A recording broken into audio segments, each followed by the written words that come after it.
इकाई 10 अन्य गद्य विधाएं। अब इसके अंदर अगला गद्य है भोला राम का जीव। इसके लेखक जो है हरिशंकर परसाई हैं।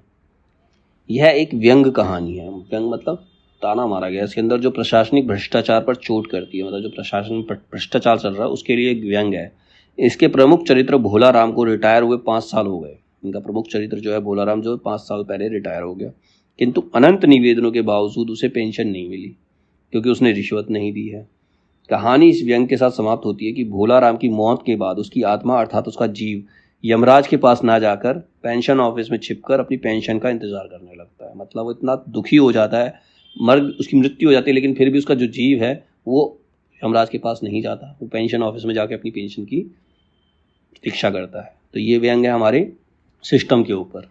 अब मुख्य पात्र कौन है? धर्मराज, यानी कि यमराज। धर्मराज को यमराज कहते हैं। चित्रगुप्त उनके दूत हैं, यमदूत हैं। भोला राम का जीव, नारद मुनि, भोला राम की पत्नी, भोला राम की बेटी, चपरासी है और साहब है।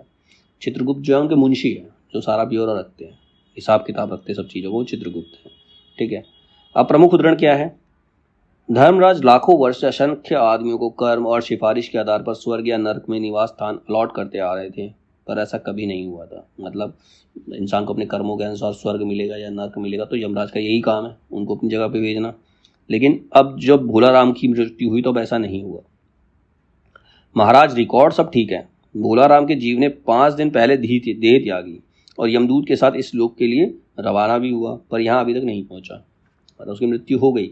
अब जो यमदूत उसको लेने गया था वो वहाँ यमपुरी नहीं लेके आ पाया।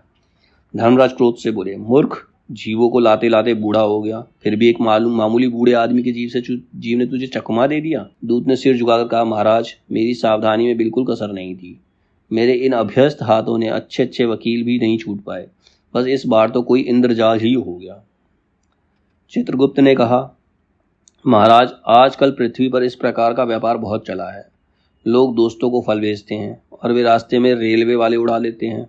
हौजरी के पार्सलों के मोजे रेलवे अफसर पहनते हैं। मालगाड़ी के डिब्बे रास्ते में कट जाते हैं। एक बात और हो रही है, राजनीतिक दलों के नेता विरोधी नेता को उड़ाकर कहीं बंद कर देते हैं, मतलब सीधा किडनैप कर लेते हैं। कहीं भोला राम के जीव को भी तो किसी विरोधी ने मरने के बाद भी खराबी करने के लिए नहीं उड़ा दिया। धर्मराज ने कहा, वह समस्या तो कभी की हल हो गई मुनिवर। नर्क में पिछले सालों में बड़े गुणी कारीगर आ गए हैं।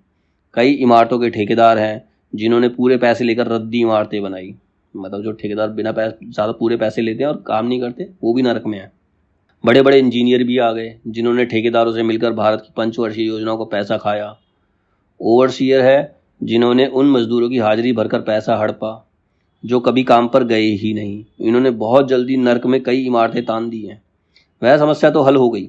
भोला राम नाम के एक आदमी की 5 दिन पहले मृत्यु हुई। उसके जीव को यह दूत यहाँ ला रहा था कि जीव इसे रास्ते में चकमा देकर भाग गया।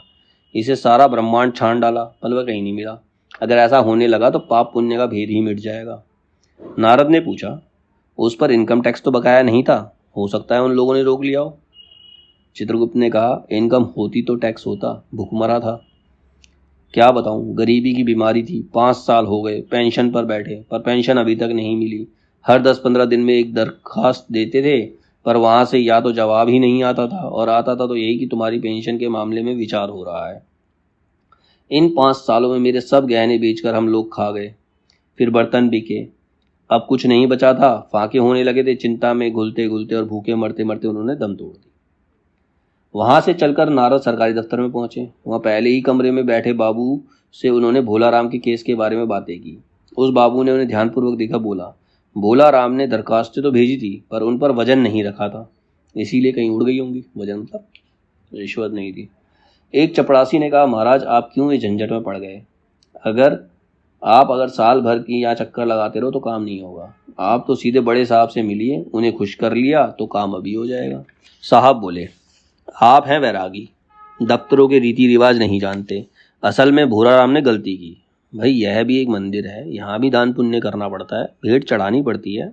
आप भोला राम के आत्मीय मालूम होते हैं। भोला राम की दरख्वास्तें उड़ रही हैं, उन पर वजन रखिए।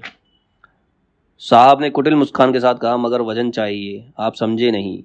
जैसे आपकी यह सुंदर वीणा है, इसका भी वजन भोला राम की दरख्वास्त पर रखा जा सकता है।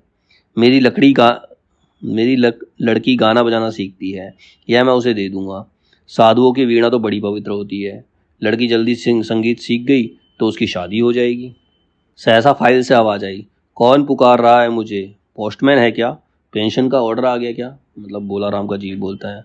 साहब डरकर कुर्सी से लुढ़क गए, नारद भी चौंके, पर दूसरे ही क्षण बात समझ गए। बोले, भोलाराम, तुम क्या भोलाराम के जीव हो?